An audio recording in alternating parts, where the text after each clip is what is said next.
Hi there, I'm Virginia Lindsay of Ginger Cake Patterns and Design, and today I'm going to show you how to make this really cool slouchy beach bag. This is a project from my book, More Sewing to Sell, and I'm excited to show you that in just a minute. But first I want to introduce you to my sponsor, Skillshare.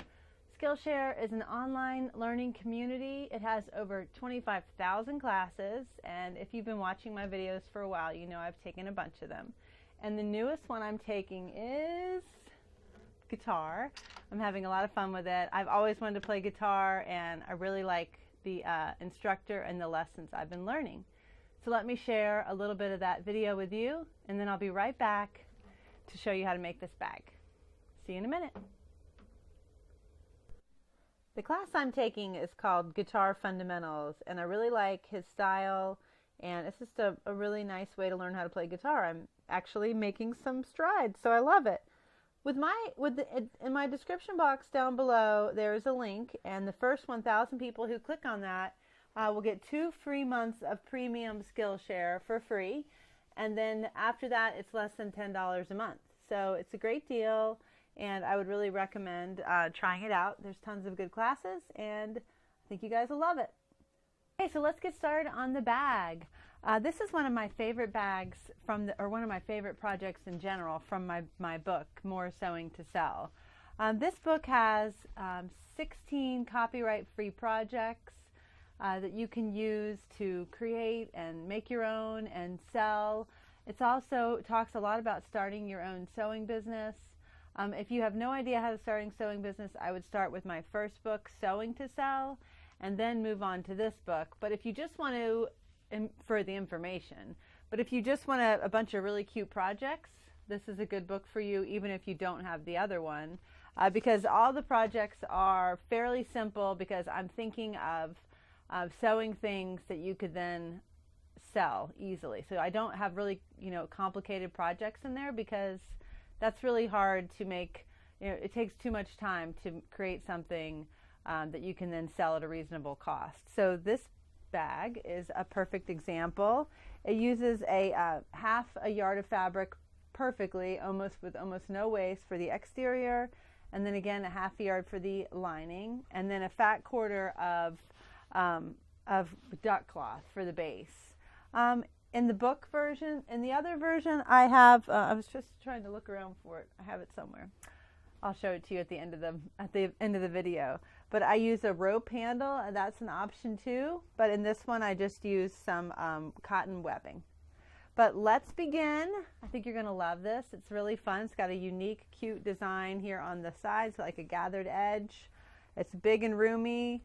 It has a button closure, and it's really fun. So let's begin. Here are the pieces I've already here. So if you want to complete more detailed instructions, you can buy the book, and it has a cutting guide and lots of good details. But I'll give you these measurements down below in the description box.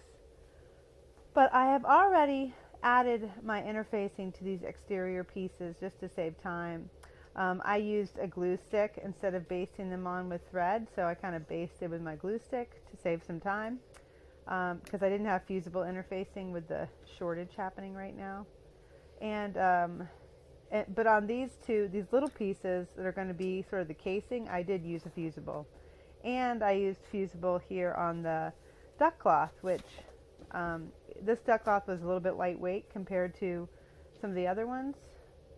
So I added interfacing. And then on my lining, I did not add any interfacing.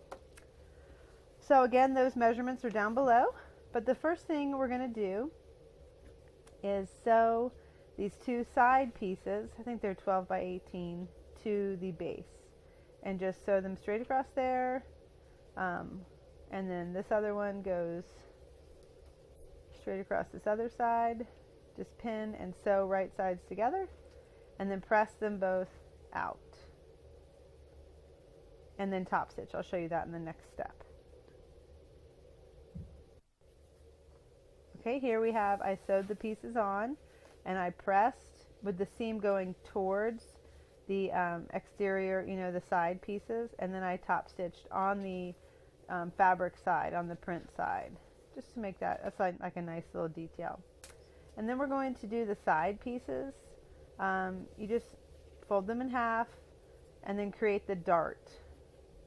So you mark in 1 inch and then measure up on the fold to create this dart.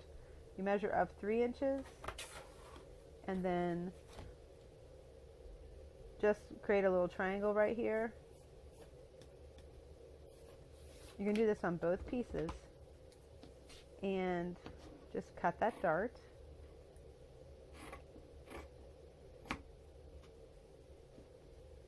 And then also, while you're at it, kind of curve this corner right here. This just makes it easier to put it onto the base piece, onto the side pieces later.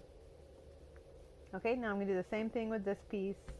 Measure 1 inch on the bottom, and then up 3 inches, and then sew that dart together. And I'll be right back and show you what that looks like. Okay, here I sewed the dart together and I pressed it open. And you also kind of have to trim to the top of that dart just to get a good open press. And now we're going to sew it onto the front pieces, and that takes just a second. What you want to do is mark the center of that base piece. I usually do that by folding it in half with those side seams. Yeah, you can see I have it marked, and now I'm just going to pin it together and start pinning the side. I usually will pin the bottom, the dart, and then I'll go all the way to the top of the side and pin that. And that just makes sure that I do a nice even pinning job. I'll pin another one up high, and then I'll usually go back down low towards the dart. And this is a good way to give you a nice even pinning when you're kind of doing this sort of a job. It can be really frustrating not to have enough fabric if you do this, if you kind of hurry through this step. So just make sure that you have it pinned right in the center of that duck cloth piece, and then you go, yeah. So you can see, and I'm going to sew all the way around, and now I'm going to pin the other side too.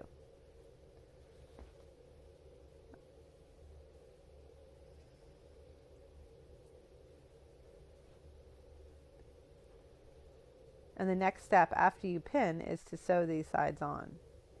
So obviously I went ahead and I sewed both of the sides on, and you can see what that looks like. It's kind of cute with the striped fabric, or the one-way print fabric. You can see the contrast there, which is fun. And these are the casings where the handle's going to go through. The first thing you do with the casing is you sew down a 1/2 inch on either side.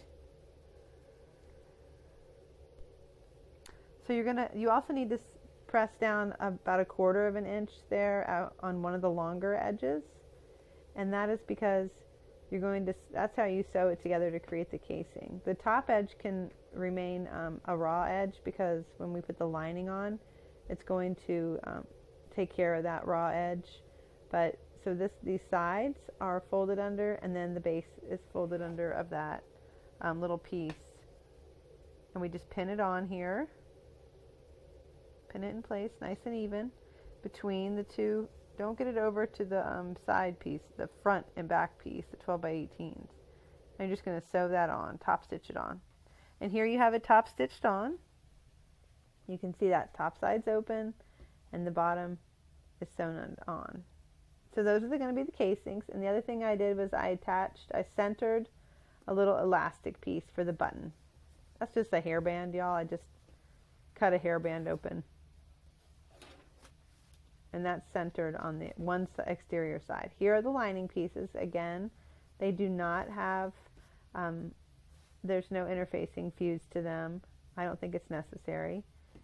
Just like in the first, on the exterior, sew these two 12x18s to the duck cloth.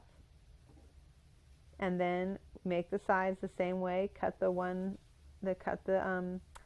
darts exactly the same and round off those edges, and then put it all together just like you did the other side. No pockets. You can add your own pockets if you want. Okay, I wanted to give you a close-up of how to sew these rounded corners. The first thing I do is I pin on the side of the dart, but then I actually sew on the other side, on the side that has the the long kind of flat piece. And that's a little, if you like to take your pins out when you sew, which I know is the correct way to do it, this can be a little challenging for you, but I like to do this because when you get to that rounded corner, I'm going to show you how I handle that so it looks nice and even. So you kind of stop and then press that fabric down, that excess fabric that kind of can get bunchy right there, and then you sew the corner. And you just do that with the second corner too. Makes it a little easier. Okay, so now we're going to insert the lining into the exterior piece. First of all, you needed to do an opening, as always. Again, these detailed instructions are in the book, but you do like a 5-inch opening on one of the edges. And we're going to put the two pieces right sides together. If you cut properly and did all your seams the same, 1/4 inch seam allowance, these should line up really nicely. So I always start by pinning at those edges, at the seams. And then I'll go around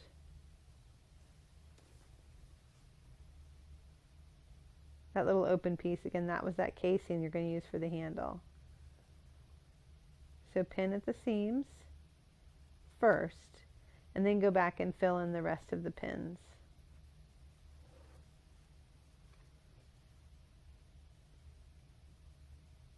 Make sure that casing is, all the way up so that you catch it properly.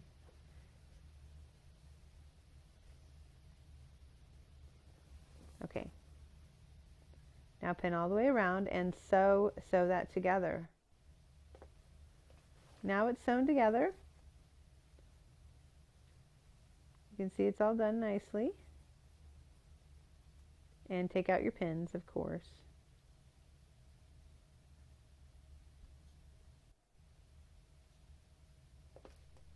Now we're going to turn it right sides out through the opening. There it is, the tops, where I sewed the lining and the exterior together all the way around. And use that opening in the lining. Pull it right sides out.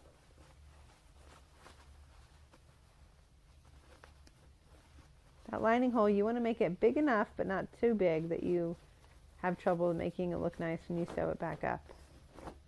But basically just kind of shake it out and then push that lining back inside. And then you're going to go over to your ironing board and press really well. Press that edge under so it's a really good fit together. And then also press the opening in the lining under and top stitch that closed. But here I'm showing you how to just make sure that edge looks really nice when you press. And then you sew it all together. There's the sewing, and here's the button I put on.